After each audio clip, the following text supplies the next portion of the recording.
"You're a complete failure. You're just like your mother," my father yelled, and my stepmother added, "Exactly." So I walked out. A month later, my inbox was flooded with 112 messages from him. If someone had told me 2 years ago that my dad would turn into my biggest adversary, I would have dismissed it as a joke. My father was always strict, but I believed he was a dependable man. I never doubted his choices, even when he was harsh. I used to think he cared about me in his own way, even if he never said it out loud. But then, everything fell apart. My parents argued constantly, yet nothing could have prepared me for the day my father forced my mom out of her own home. That day is etched in my memory like a bad dream I can't escape. One moment, she was cooking in the kitchen, and the next, she was on the porch with just a suitcase, tears rolling down her face as my father slammed the door shut. I stood there, stunned, unable to comprehend what had just happened. This was our home. My mother had purchased it long before she even met my father. But he didn't care. He called her worthless, a disappointment, someone who didn't deserve anything. And within weeks, his new wife moved in. I didn't need confirmation. It was obvious he'd been unfaithful. Now she was here, living in my house, bringing along her 3 kids from past relationships. My mother was gone, erased as if she'd never existed. I stayed because I had no other choice. My school was here. My life was here. My mother had to relocate to another town to live with my grandmother. She offered to take me with her, but I refused. I told myself I could endure my father and his new family for a few more years. I planned to stay quiet, focus on my studies, and leave when I turned 18. I had no idea how much worse it would get. My stepmother was just like my father, selfish, cunning, and cruel. She made me feel like an intruder in my own home. Her children followed her lead, ensuring I knew I didn't belong. My father allowed it. Worse, he encouraged it. For over a year, I bit my tongue. I ignored the taunts, the insults, the way they treated me like an outsider. I convinced myself it didn't matter. But on my 17th birthday, everything shattered. I invited my mother to my celebration. She hesitated at first, but I pleaded with her to come. I needed her there. When she finally walked in, I felt a fleeting moment of joy, until my father exploded. The second he saw her, his face twisted in fury. He charged at us, his voice shaking the walls. "You're a complete failure, just like your mother." Something inside me broke. Before I could react, my stepmother crossed her arms and smirked. "Absolutely." I looked at my mother. Her eyes were filled with hurt, but she stayed silent. She simply nodded at me, a turn I didn't argue. I didn't shout. I just went to my room, grabbed a bag, and started packing. As I headed for the door, my stepmother sneered. "Fine. You were never really part of this family anyway." I didn't even glance at her. I took the first bus to my grandmother's place. It was late when I arrived, and she gasped when she saw me at her doorstep with nothing but my backpack. My mother was in the kitchen, still wearing the dress she'd worn to my party. She turned to me, her face lighting up for a split second before she noticed my bag. "I'm not going back," I said. She stared at me for a long moment, then nodded. That night, as I lay in bed staring at the ceiling, everything became clear. My father had stolen everything from my mother, her home, her dignity, her peace. And now, he'd taken me for granted. He thought he could discard us like we meant nothing. He was wrong. I turned to my mother. "We need a lawyer." She hesitated, but my grandmother, sitting beside her, didn't.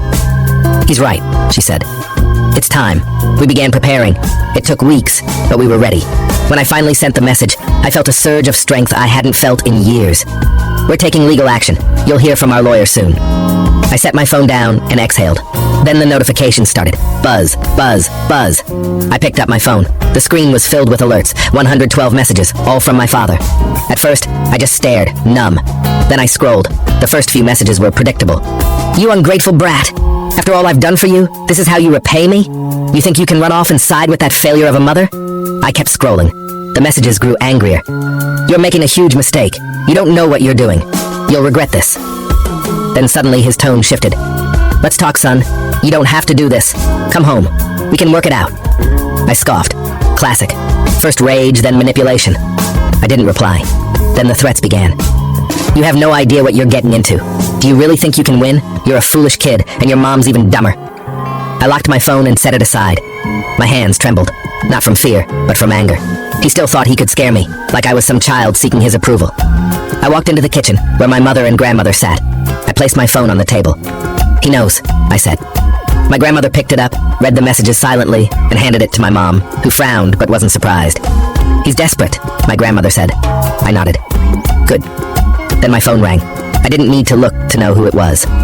My father's name flashed on the screen, and the room fell silent. My mother exhaled. My grandmother crossed her arms. I let it ring. Then my grandmother's phone buzzed. She answered. "What do you want?" I could hear his voice even from across the table. Tell that ungrateful boy he has 24 hours to fix this, or I swear you'll all regret it. My grandmother rolled her eyes. Regret what? You think you can take my house?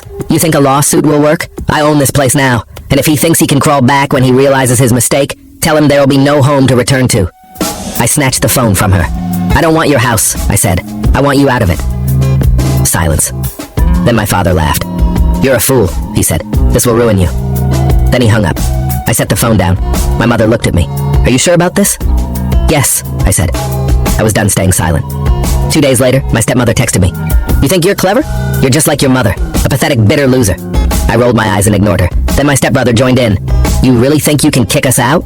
You're dumber than we thought. Hope you enjoy living with your broke mom. We'll wreck the place before we leave. Just wait. I didn't respond, but that last message made me pause. We're going to wreck the house before we leave. I showed my mom. Her face paled. My grandmother clenched her jaw. They wouldn't do that, my mom said. But I knew them. I knew exactly what they were capable of. They will, I said, and I wasn't going to let them. I barely slept that night. Every time I closed my eyes, I pictured my stepmother and her kids destroying the house, smashing walls, breaking windows, ruining everything out of spite, because they knew they'd lost. By morning, I'd made up my mind. We need to move faster, I said. My grandmother nodded. I'll call the lawyer. By noon, everything was in motion. Our lawyer pushed for an emergency hearing. My mother gathered every document proving the house was hers. And me? I was preparing to return before they could do more damage. My mother tried to stop me. It's not safe. I won't go alone, I said. I'll just check things out and call the police if needed. I took the bus back. The moment I stepped into my old neighborhood, it felt like enemy territory. And I was right. When I reached the house, my father's car was gone, but my stepmother's SUV was parked outside. The front door was locked, and my old key didn't work. They'd changed the locks. I knocked. No answer. I knocked again. Then I heard movement inside. The curtain twitched, and one of my stepbrothers peeked out, grinned, and flipped me off. That was all I needed. I pulled out my phone and called the police. I'm a legal resident, but they've locked me out. I need an officer here now. 15 minutes later, a patrol car arrived. The officer knocked, and this time, my stepmother answered, feigning innocence. Oh, officer, there must be some mistake. The cop cut her off. This young man says he lives here. Do you have proof he's been evicted? She hesitated. That was enough. Ma'am, unless you have a legal eviction notice, you can't lock out a resident. I crossed my arms. Either let me in or we'll settle this in court. Her smile faded. She called for one of her sons to bring the key. A moment later, the door unlocked, and I stepped inside. And that's when I saw the damage. They'd already started. Trash bags littered the hallway. A hole was punched in the living room wall. The TV lay shattered on the floor. I turned to my stepmother. What the hell did you do? She shrugged. It's our house. We can do what we want. The officer wasn't having it. Ma'am, property destruction is a crime.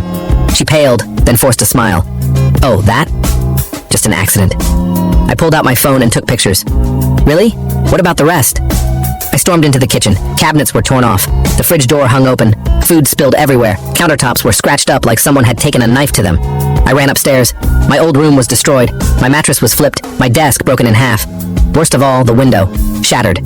Glass covered the floor, and the wind blew through the empty frame. They'd wanted to ruin everything. I turned to the officer. I'm pressing charges. My stepmother gasped. You little... The cop stepped between us. Ma'am, I suggest you call your husband. You're in serious trouble. I took more photos, sent them to my lawyer, then called my mother. They've started destroying the house, but they won't get away with it. I hung up and glared at my stepmother. Get out! Her mouth opened, but no words came out.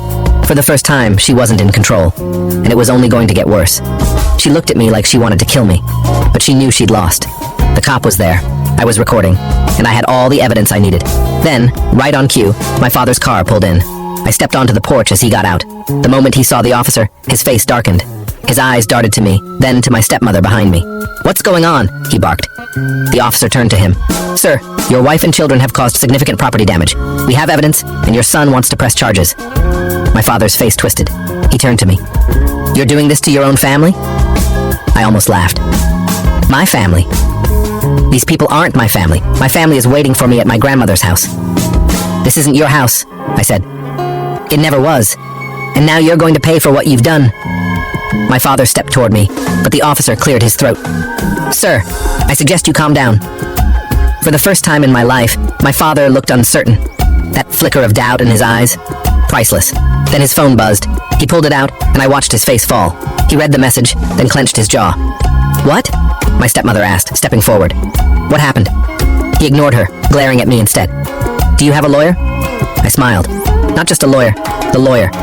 Our lawyer had just sent him the official notice. My mother was filing for an emergency order to remove him and his family immediately, and with the damage they'd done, she had more than enough proof to expedite it. My father's grip on his phone tightened. His knuckles turned white. He knew. He'd lost. You little... He stepped toward me again, but I didn't flinch. Then my stepmother, still clueless, grabbed his arm. What? What is it? He shoved the phone in her face. She read it, and then, right in front of the cop, she lost it. She turned on him. I told you this would happen. I told you we had to deal with this little... She caught herself, then glared at me. You think you've won? I didn't answer. I just smiled. Her face turned red.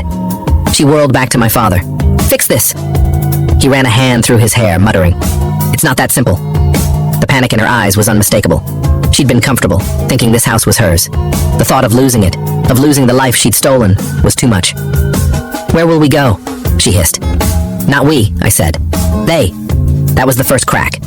Then, as if on cue, my stepbrothers came downstairs, clueless. The oldest, Matt, smirked at me. Hey, loser, when are you leaving so we can... Then he saw the cop. Then he saw his mother's face.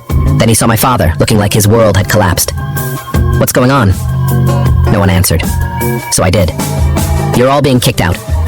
Silence. Matt's face went blank. Then he turned to his mother. Mom? Still no answer. Then in a move that stunned everyone, my father pinched the bridge of his nose and said, Lisa, I can't do this anymore. Just Lisa, not babe, not honey. The second crack became a break. My stepmother's mouth opened, then closed. What does that mean? My father turned to me. Let's talk about this. Now I laughed. Talk? You didn't want to talk when you threw Mom out. You didn't want to talk when you let them treat me like trash. You sure didn't want to talk when you called me a failure at my own birthday party. His face twisted. You don't understand. I understand perfectly, I said. And I don't care. Get out of my mother's house. My stepmother turned on my father, furious. This is your fault. You should have handled this. He didn't even look at her. He was still staring at me. And then I saw it, the wheels turning. He wasn't thinking about them anymore. He was thinking about himself. I'd backed him into a corner. And when push came to shove, I knew exactly who he was. Selfish. And he was about to prove it. I watched as the last pieces of his life crumbled. My stepmother screamed, red with rage. My stepbrothers looked lost, realizing for the first time that they weren't winning. The cop stood silently, waiting. And my father? He only looked at me. Not at his wife, not at the kids he'd brought into our home, just me. And then he did exactly what I expected. You know, he said, sighing like this was hard for him. I never wanted this. I almost laughed. You made it happen. He shook his head, as if this was all a misunderstanding. But I could see it in his eyes. He wasn't thinking about fixing things with his wife. He wasn't thinking about his family. He was thinking about himself. And then, just as I knew he would, he turned to Lisa. Lisa, he said carefully, I think we need some time apart. For a second, she didn't react. Then it hit her. What? I just need to figure things out, he said. This is happening too fast and I need to focus on my son right now. Her mouth fell open. Then her face twisted. You coward. I almost felt sorry for her. Almost. She'd spent years supporting him, tearing my mother down, making my life hell. She'd stood by him when he threw my mom out. She'd loved being queen of this house until now. Until it no longer served her. Lisa turned to me, venom in her eyes. You did this. I tilted my head. I thought I wasn't part of your family. Her jaw clenched. She turned back to my father, and before he could react, she slapped him, hard. The sound echoed. Even the cop raised an eyebrow. You worthless piece of trash, she spat. You're throwing me out?